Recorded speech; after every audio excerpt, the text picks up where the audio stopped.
Assalamualaikum warahmatullahi wabarakatuh. Halo rekan-rekan, nama saya Krisna Bayu.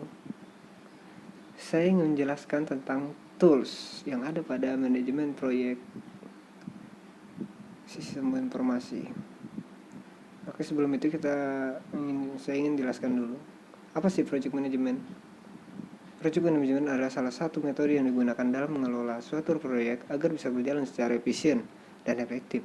Seiring dengan perkembangan teknologi yang semakin canggih, terciptalah produk yang disebut dengan project management tools.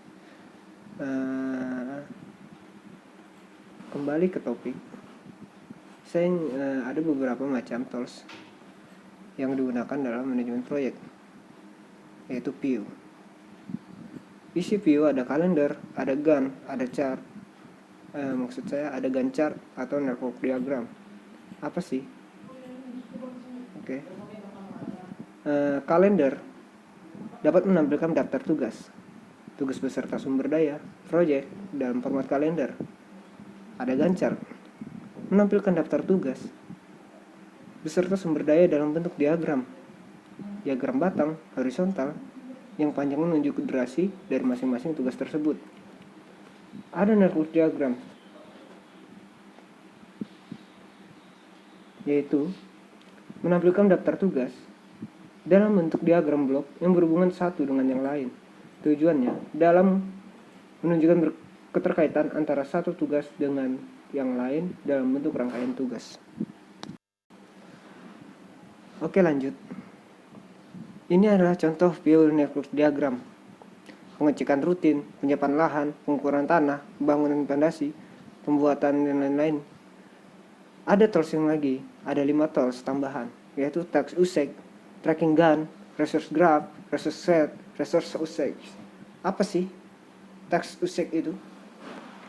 Menampilkan detail penggunaan sumber daya proyek pada setiap satuan waktu pelaksanaan proyek, pembahasan lebih mendalam.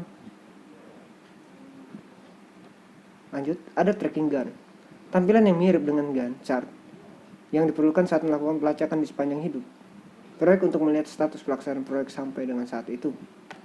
Ada resource graph, tampilan untuk melihat beban kerja dari masing-masing sumber daya, khususnya sumber daya pekerja.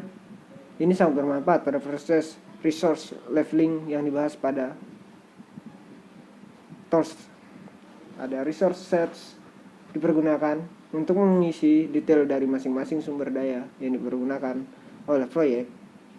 Ada resource usage terakhir digunakan untuk melihat detail pengguna dari sumber daya pada satuan waktu pelaksanaan proyek. Lanjut. Dan ini adalah gambar tampilan awal Microsoft Project 2007. Ada fitur tables, ada filters, ada filtered. Apa sih fungsi-fungsi ketiga fitur tersebut? Ada tables, mendefinisikan kolom yang ingin diperlihatkan pada view tertentu. Apabila kita memilih salah satu view, maka kita dapat memilih kolom-kolom detail yang ingin diperlihatkan dengan memilih pada bagian view. Terus kita klik tables, pilihan yang ada tinggal kita pilih. Ada filters, berfokus pada kegiatan untuk sumber daya spesifik. Untuk melihat suatu bagian spesifiknya, kita bisa memberikan fokus pada kegiatan atau resource tertentu saat memilih satu menu view dengan memilih menu project.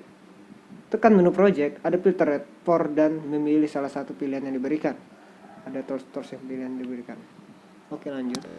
Seperti saluran TV, setiap view memperlihatkan informasi yang berbeda-beda. Tabel-tabel dan filters menjelaskan informasi, seperti juga berpindah dari saluran satu ke saluran yang lainnya, berpindah dari satu view ke yang lain, tidak akan menghapus informasi sementara filter.